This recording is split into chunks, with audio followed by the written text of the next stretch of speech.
Bonjour, ici Simon Tessier. Bienvenue à cet autre épisode du Balado de Camping Québec.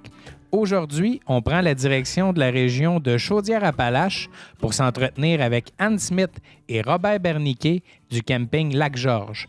À force de travail acharné, d'idées plus folles les unes que les autres, ils ont fait de leur camping l'un des plus populaires du Québec. Une histoire pleine de rebondissements qu'ils se font un plaisir de nous partager. Là-dessus, je vous souhaite une bonne écoute. Robert et Anne du camping Lac-Georges, salut! Bonjour, Simon. Content de vous avoir. Ça a été un peu compliqué, surtout à cause des horaires. On a eu quelques petits problèmes techniques, mais très heureux de vous avoir aujourd'hui au balado. Anne, Robert, avant qu'on parle de l'immense succès du camping Lac-Georges, j'aimerais ça qu'on retourne un peu dans le temps. Qu'est-ce que vous faisiez tous les deux avant d'être dans l'industrie du camping? OK, on avait une compagnie d'épandage de purée. Oh! On avait des porcheries. C'est différent un peu. C'est différent, oui, complètement différent. Ouais. C'était un de nos rêves d'avoir un camping. Mais est-ce que vous étiez à Val-Alain? Est-ce que c'était dans la même région ou pas du tout? On était dans la région de Drummondville, exactement à Saint-Marcel, sur le Richelieu. Là. Et puis, mais on faisait du camping, puis on se promenait de camping à camping. On disait tout le temps, un jour, ça sera le fun de nous aussi être propriétaire d'un terrain de camping. Puis, avec mon Robert a vu un camping à vendre dans le journal de Montréal, puis on est venu visiter, je pense que c'est arrivé le dimanche. Le lundi, on est venu visiter, puis la transaction s'est faite rapidement, puis on est devenu propriétaire ici. Là. En quelle année ça se passe, ça? 1er juillet 99. Donc, en 99, et est-ce que vous vendez d'abord les porcheries ou vous achetez puis vous maintenez les deux entreprises? Ou... Non, on avait tout vendu, puis là, après ça, on est parti directement ici pour se donner à 100% au camping. OK. Et le camping Lac-Georges, à cette époque-là, est-ce qu'il s'appelle Lac-Georges? De quoi a l'air le camping? Parce que, bon, en 2021, c'est totalement autre chose, là, mais à quoi ressemble le camping à ce moment-là? Quand on a commencé, on parle d'un camping qui avait 40 places, puis 16 saisonniers. Ça, c'était... Puis, en réalité, un camping complètement désuet. C'est tout à refaire. Donc, 40 places, juste pour faire le parallèle, là, en 2021, vous êtes à combien de sites? 820. 820 terrains. Oui, c'est ça. Donc, est-ce que quand vous achetez le camping qui a 40 sites, est-ce que vous achetez avec le potentiel d'agrandissement déjà ou il a fallu acheter des terrains à droite, à gauche? On a acheté un terrain, mais le restait, notre rêve, c'était de se rendre à 230 terrains. Tu sais, au début. OK. À 40 terrains, vous me dites que c'est un terrain qui était désuet. Il y avait quoi comme infrastructure là, à 40 terrains? Est-ce qu'on a une piscine? Est-ce qu'on a un lac? Y a-t-il une salle? Il y a un lac de baignade. Ensuite, il y a une salle communautaire, mais qui est tout petite. Puis un petit dépanneur. Tu sais, quand on est arrivé, je pense qu'il y avait peut-être un sac de couches puis un paquet d'essuie-tout dans le dépanneur. Là, tu sais, là. Il y avait le titre du nom de dépanneur. Il y avait des blocs sanitaires qui étaient complètement passés. Là, tu sais, là, fait que même la première année, c'est la première chose qu'on a refait des blocs sanitaires, mais tu sais, même la première année, on manquait d'eau, l'électricité sautait partout. C'était vraiment, mais les gens nous ont fait confiance. Puis Robert, il disait aux gens, vous reviendrez nous voir, on va améliorer. Puis d'année en année, on a amélioré. Puis les gens sont revenus nous voir. Là. Mais à 40 terrains, là, c'est difficile de vivre de ça, là, parce que vous deviez avoir quand même des revenus intéressants dans l'autre entreprise. Là. Vous vous lancez, mais on ne sait pas trop ce qui nous pend au bout du nez. Là. Ah, ça n'a pas été facile. Les premières années, ça n'a pas été facile là, de construire en même temps, de développer tout ça. Puis il n'y a pas tellement de monde qui venait au début parce qu'il y avait déjà venu avec l'expérience qu'il avait, il ne voulait pas revenir au Lac-Georges. Mais tranquillement, quand le monde revenait, avec la sociale, parlait avec le monde, mais le monde revenait. Puis ça... On a eu la chance aussi que l'hiver, on était relais motoneige. Ouais, ça nous aidait beaucoup parce qu'on est devenu rapidement le relais du coin. Tu sais, on avait 125 places assis dans la salle communautaire, puis c'était... La fin de semaine, là, ça attendait là, pour manger. Là. Fait que, ça nous permettait, dans le fond, de vivre notre hiver. Tu sais, là, les deux se complétaient, disons, là. Parce que sans vouloir dénigrer la région, il reste que Val-Alain, vous êtes entre Drummondville puis Québec, fait que c'est vraiment, il n'y a pas beaucoup d'attrait touristique dans la région. Là. Non, c'est ça. Nous autres, qu'est-ce qu'il fallait faire? Était ce bizarre camping, il va y avoir beaucoup de monde parce qu'il y a une attraction proche. Nous autres, c'est le contraire. Il fallait attirer le monde à notre camping. Pour donner des activités au monde. Arrêter, le monde ne vient pas ici pour aller à l'extérieur. Quand ils viennent ici, c'est pour rester et s'amuser dans le camping. C'est pour ça qu'on voulait avoir un camping quand même complet avec plusieurs, plein de choses qui gardaient nos campeurs chez nous. Là. Bon, là, on va faire un petit saut dans le temps. Parce que, bon, vous progressez, vous ajoutez des terrains, vous ajoutez des infrastructures. Le camping se développe bien. Le camping Lac-Georges est bien coté au Québec, ça va bien. Puis, en février 2012, il arrive un incident. Vous êtes en Floride, puis la salle communautaire passe au feu. Pour moi, c'est un point marquant dans votre histoire parce que vous avez pris, à partir de ce moment-là, un step immense. Là. Le camping Lac-Georges est devenu un des campings les plus populaires au Québec. Parlez-moi un peu de cet événement-là, là, ce que ça a brassé en vous, puis qu'est-ce qui est arrivé? Bien, c'est sûr que quand c'est arrivé, on était en Floride, on n'était pas ici. On avait donné une compagnie de contracteurs pour agrandir la salle parce qu'il y a eu le feu. Mais par après, on s'est retroussé les manches, on a rebâti la salle plus grande encore qu'elle était présentement. Puis, un nouveau resto. On a été quand même chanceux dans le temps, qu'on était très bien assurés, qu'on avait fait affaire avec Dale et Parizeau. Et puis, madame, 3-4 ans avant, on nous avait dit, vous êtes mal assurés, assurez-vous de telle manière. On avait suivi ses conseils, qu'est-ce qui nous a vraiment aidé. Fait que là, à ce moment-là, on a eu quand même les moyens de reconstruire notre salle puis de la mettre adéquate. Mais à ce moment-là, vous aviez quand même le projet d'agrandir, mais ça n'avait peut-être pas l'envergure que vous y avez donnée par la suite. Là. Non, ça n'aurait jamais eu l'envergure. Puis en même temps, je pense qu'on a fait une belle salle communautaire. Puis à partir de ce moment-là, tout ce qui a suivi, ça reflétait comme la salle, le même style de le bois qu'on a mis. Tout ça, la pierre. Ça a été la salle communautaire, ça a été la pierre angulaire de tout ce qui a suivi par la suite. Oui. Et moi, je me souviens, j'étais allé pas longtemps, quelques jours après l'incendie, c'était d'une tristesse épouvantable. Et je me souviens, Robert m'avait dit, c'est pas grave. C'est pas grave parce que tu vas voir, on va faire encore mieux que ce qu'on allait faire, puis les gens vont en avoir pour leur argent. Fait qu'on peut dire que tu as tenu parole, là. Oui, je pense que oui. Je pense qu'on a fait de quoi de bien avec la salle, tout ça. Puis... Après ça, il y a le parc aquatique. Vous aviez déjà une piscine à un côté de la salle et vous développez une autre piscine, un parc aquatique. Parlez-moi un peu de ce projet-là qui était déjà un très gros projet. Là. Oui, c'est ça. On a fait une piscine, d'avoir un parc aquatique, une piscine de 1000 personnes. Mais la piscine, est-ce que le plan était déterminé au départ? Il y avait la piscine, les glissades, tout était où on ajoute au fur et à mesure. Parce que je sais que Robert, tu t'ambitionnes un peu au fil des projets. Là, tu commences avec un petit projet, finalement, ça finit que c'est plus pantoute ce que c'était supposé d'être. Là. Celle-là, il l'avait mis sur papier, là, quand il se met à dessiner, il peut se lever la nuit pour dessiner. Là. Et puis... non, c'était le projet total. On n'a pas rajouté rien. Il l'avait dessiné sur papier. Ça, voilà, les jeux d'eau, le bateau de pirate, la piscine, tout était placé. C'est d'essayer surtout de faire de quoi de chic. Puis effectivement, on a mis du tapis gazon partout. C'est fini. Les compteurs, je disais, les vitres alentour. De faire comme un resort dans le sud. Quand t'arrives, c'est chic. Là. Ça, c'est bien important. Est-ce que ce que vous aviez vu dans le sud, justement, ou dans d'autres campings ailleurs, vous avez inspiré ou c'est juste l'expérience globale qui vous a inspiré dans le projet? Ben, un peu de tout. J'avais été demandé à Walt Disney, j'avais mis le tapis gazon, une place, tabarnouche, ça serait beau, ça. Puis là, une couple de places comme ça, mais le restant, c'est de nous autres vraiment qui l'a mis sur le dessin puis qui l'a réalisé par après. Quand ce projet-là se termine, vous venez de... Bon, excusez l'anglicisme, là, vous avez steppé la game up là, parce que c'est vraiment beau, c'est populaire, il y a une grande dose de popularité. Vous êtes à combien de terrains à ce moment-là? Environ à 500. Peut-être autour de 500. Peut-être. Autour de 500 terrains. Autour de 500 terrains. Oui, oui. Et là, ça aurait été suffisant, là.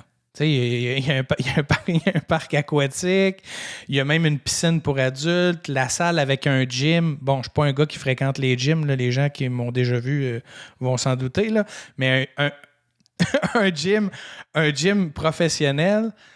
Et qu'est-ce qui se passe dans votre tête quand vous dites « Ouais, ben c'est pas assez, là, on va faire vraiment un parc d'amusement. » Oui. On voulait que les... Tu sais, dans la journée, les gens, là, il y en avait plein, là. Mais le soir, on trouvait qu'il manquait quelque chose, puis on disait, il faut sortir nos enfants des tablettes, il faut les ramener à jouer dehors, à avoir de l'intérêt, à aller s'amuser avec leurs amis. Fait que c'est là que Robert s'est mis à penser au centre multisport qui est quand même complet, là. Puis il y en a pour tous les goûts. Puis le soir, c'est la place, le soir. Il y a plus de fréquentation le soir. C'est quoi, les campeurs vont plus le jour à la piscine, puis ils finissent la journée au parc multisport? Oui. Tu sais, comme ce matin, là, il y avait beaucoup de monde là, au centre multisport, là.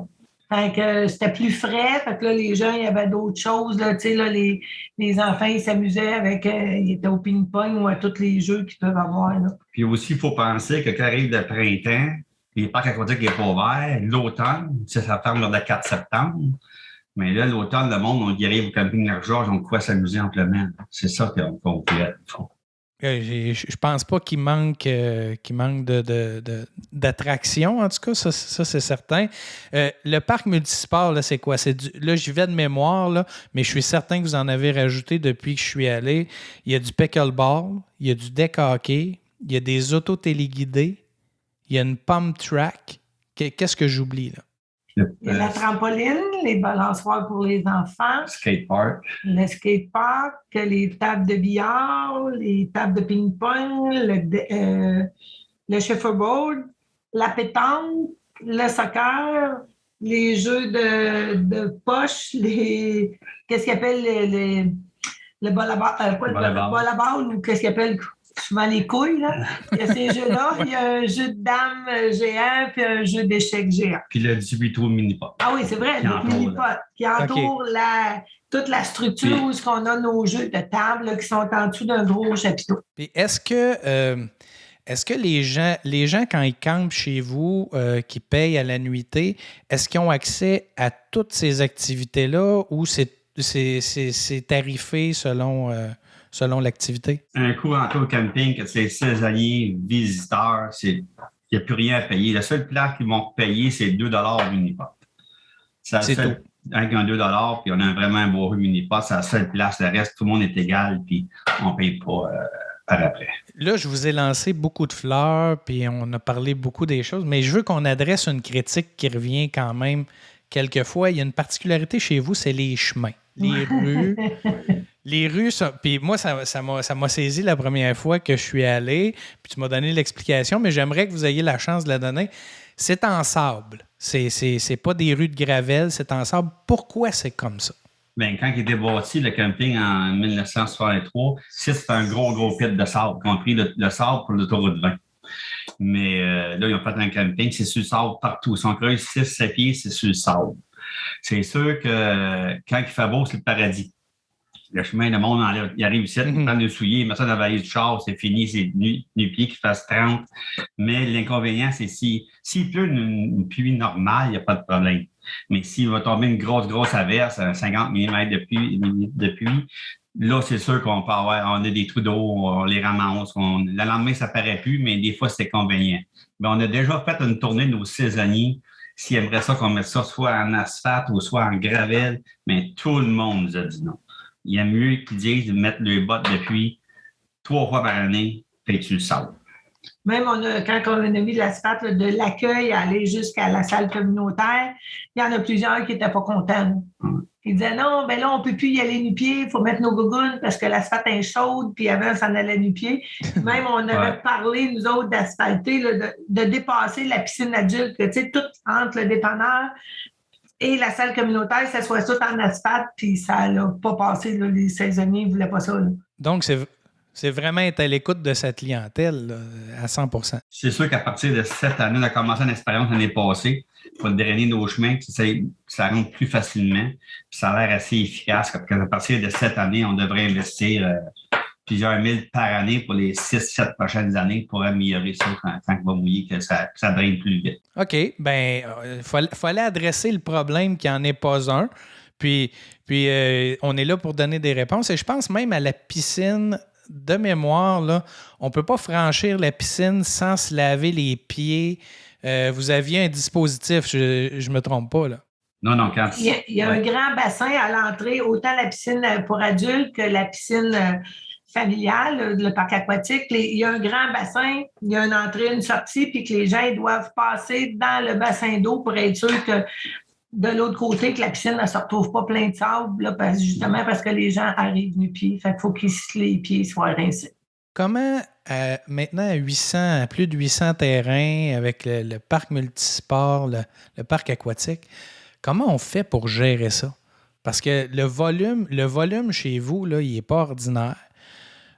Comment on fait pour gérer ça au quotidien puis s'assurer que tout le monde puisse avoir une belle expérience? Ah, c'est sûr que j'ai ma fille, mon gendre, qui sont là, c'est ça qui est bon pour nous autres. Là. On a quand même 70 employés à l'été. Fait que, puis, on a des employés que ça fait déjà plusieurs années. Tu sais, nos gars de terrain, il y en a que ça fait peut-être une dizaine d'années là, qui sont ici avec nous autres. Nos sauveteurs, ça revient. Là, on doit avoir au moins 15-16 sauveteurs, là, nous autres. Là, puis d'année en année, ils reviennent. Là. Tu sais, j'ai des filles à l'université puis qui sont encore sauveteurs. Là. C'est pas facile, là, parce que je l'ai dit tantôt, là, vous êtes entre Drummondville puis Québec, le bassin de population n'est pas immense. Là. C'est souvent les enfants de nos saisonniers. Quand ils voient ça, ils vont prendre le cours, puis après ça, ils ont une job automatiquement chez nous. Fait que c'est souvent ça. Quand on est chez vous, on n'a pas l'impression d'être dans un camping de 850 emplacements parce que c'est des îlots. Hein. Les saisonniers, c'est pas des rues droites, c'est par îlots. Est-ce que ça a été un choix qui a été fait au départ comme ça ou c'est par la force des choses avec les fosses septiques? Comment ça s'est décidé? Non, j'ai encore resté dans mon bureau avec des plans. Puis j'ai dessiné parce que partout, je voyais qu'il y a tout le temps comme des rues, si tu veux, avec des roulottes, puis l'autre rue, puis il me fallait le champ d'épuration complètement au bout, si tu veux. Mais pour moi, ça revenait au même en capacité de pieds carrés. Fait que là, j'ai décidé de faire des îlots. Mais dans les chansons, on est sur le sable pur. Hein? Fait que c'est pas trop dur de faire des champs d'épuration. Fait qu'en mettant ça au centre, ça fait toutes des bouts de 14 terrains. Les enfants peuvent aller jouer là au milieu, il y a le champ d'épuration, mais le gazon. Fait que les enfants peuvent aller jouer au centre. Fait que ça fait tous des petits silos partout. Fait que le monde qui vont là, c'est parce qu'ils ont en faire dans l'îlot. C'est tranquille. Tu ne rentres pas dans l'îlot pour rien. Parce que si tu vas là, c'est parce que tu as affaire. Ils sont tranquilles. Comment on fait pour rester tranquille avec 800? Il y a combien de personnes? Là? 850 terrains, si on multiplie par 4, plus les visiteurs à la journée, il y a combien de personnes sur le site une fin de semaine? On peut parler, il y a environ au moins 4000 à 4500 personnes par jour quand il fait beau. Mais on dirait que ça paraît pas beaucoup de monde qui veulent être tranquille devant le terrain. S'ils veulent avoir de l'atmosphère, ils vont venir à la piscine en avant, ils vont venir au lac. Mais il faut dire que le monde attire le monde. Même si c'est des fois la plage sont tassées, le monde aime ça comme ça. Si tu vas à une plage, il n'y a personne qui ne retournera jamais là. Même si c'est tassé, le monde va venir parce que ça crée une bonne ambiance. On a un bon comité des loisirs aussi. Fait que, mettons, comme après-midi, il y a de la musique sur la plage. C'est sûr qu'avec les restrictions, il faut faire attention. Les gens ne dansent pas, puis tout ça. Mais on lui met un petit peu d'ambiance quand même. Là, fait que... Puis les activités sont toutes gérées en fonction des mesures sanitaires. La dernière fois que je suis allé vous voir, vous étiez en train de terminer le parc multisport, puis Robert m'avait dit « Là, Simon, là, si j'ai d'autres idées, fouette-moi, parce que là, j'en ai assez. » Mais je sais que c'était pas assez parce que tu en as fait d'autres depuis.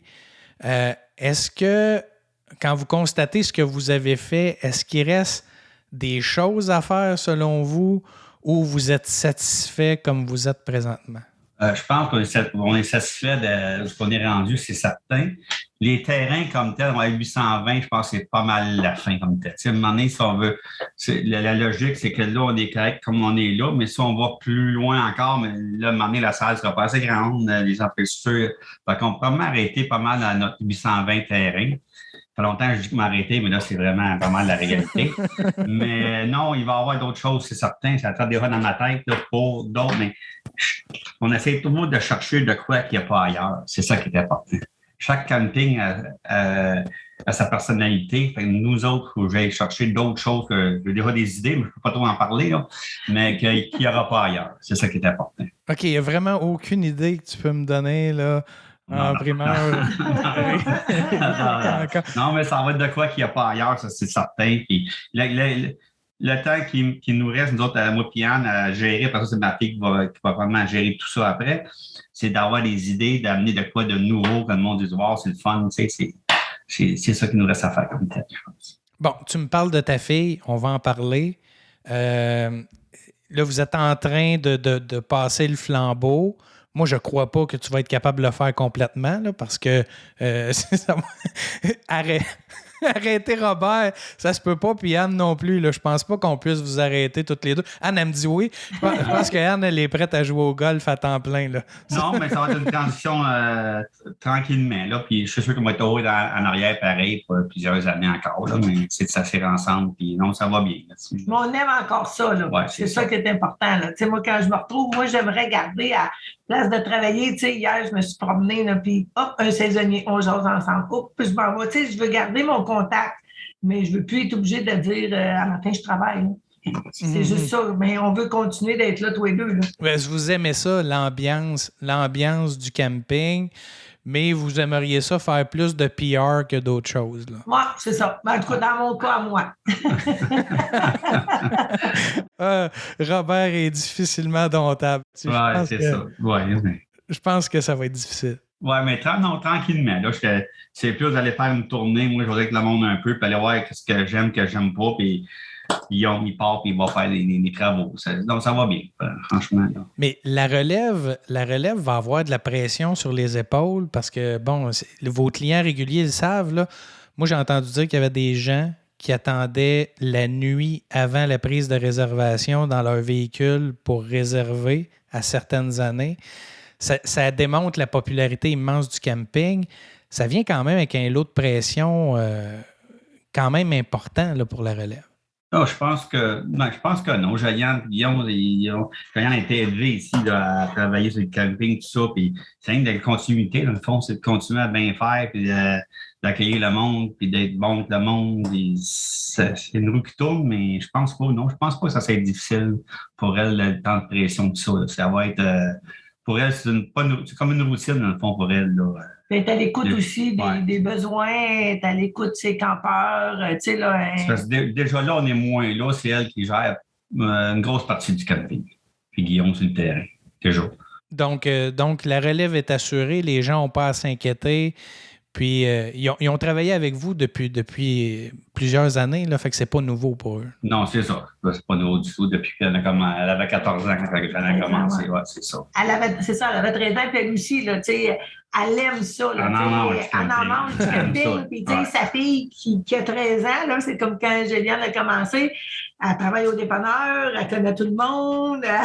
Tu sais, fait que, tu sais, comme là, la semaine passée, il manquait quelqu'un pour le bois, c'est elle qui allait passer le bois. Fait que, tu sais, elle est toute petite, elle aussi, puis elle s'implique, puis elle travaille sur le camping, puis elle aime ça, la petite aussi. Fait que, tu sais, ça... C'est vraiment une histoire de famille de 3 générations. Là, ouais, avec Kimi, on commence la 3e génération. Ouais. Avec le succès que vous avez connu, de partir de 40 terrains, un camping désuet, puis de l'amener à l'un des plus populaires au Québec, de quoi vous êtes le plus fier de toutes ces années-là? Je pense que ce qu'on se fait dire souvent, c'est, tu sais, des fois, le succès, il y en a que ça lui monte à la tête et tout, puis nous autres, on est restés simples. Les gens, c'est facile, tu sais, on s'est jamais monté à la tête parce qu'on avait réussi, tu sais, là. Fait que, tu sais, le père Arabin nous dit ça souvent, là, je suis fier de vous autres parce que vous êtes restés simples. Fait que pour nous autres, c'était très important. Fait que je pense que c'est pas mal... ça résume, en tout cas, dans mon cas, à moi, là, c'est ça, c'est d'être resté à l'écoute puis de ne pas s'être enflé la tête. Ouais, c'est sûr. Puis c'est sûr que c'est une fierté. Tu sais, le soir, moi, des fois, je vais même faire une marche pour aller voir au centre du sport, comment ça se passe, tout ça. Puis c'est sûr que c'est une fierté. Hein? Quand tu vois le monde s'amuser, là, c'est... Ça revient souvent, ça, avec chaque propriétaire que je rencontre, là. Le bonheur des enfants, le bonheur des gens, il n'y a pas de prix pour ça, là. Non. Puis des fois, il y a des moments qui te troublent en même temps, mais j'ai déjà été d'un de nos saisonniers, il était décédé, puis il était au salon. Puis quand je me suis reviré de bord, il y avait des vidéos de lui, tout ça. Tu sais. Mais tout ce qui y avait de plaisir, tout c'était au Lac-Georges. Mais ça m'a marqué. Je me dis, on amuse le monde. C'est effectivement marquant. Écoutez, la seule chose que je peux vous souhaiter, c'est de continuer sur la même lancée parce que je pense que c'est bien parti. Qu'est-ce que je peux vous souhaiter pour les prochaines années? La santé. Ça, la santé. La santé pour continuer. Oui, pour pouvoir continuer. Puis, c'est la santé. Dans le fond, le restant, là, on a pas mal tout. Là, tu sais, quand on voulait, on est rendu tout, mais la santé, je pense que c'est donc, le début de saison, au point de vue santé, n'a pas été trop facile, ni pour Robert, ni pour moi. Là, ça va bien, mais c'est là qu'on s'est aperçu que oui, si on n'a pas la santé, on ne sera pas capable de continuer, puis d'aider Jolie dans son cheminement, puis à continuer, puis tout ça, puis être là pour notre monde. Là, fait que c'est ça, c'est ça qu'on a appris. Bien, c'est ce que je vais vous souhaiter aussi, de demeurer en santé. On ne veut pas avoir de frousse. On veut que vous restiez longtemps pour votre camping, pour vos proches, mais aussi pour l'ensemble de l'industrie. Anne Robert, un gros merci d'avoir été avec moi aujourd'hui. Ça m'a fait plaisir d'échanger avec vous. Ça fait un plaisir pour moi aussi. Merci beaucoup. Merci.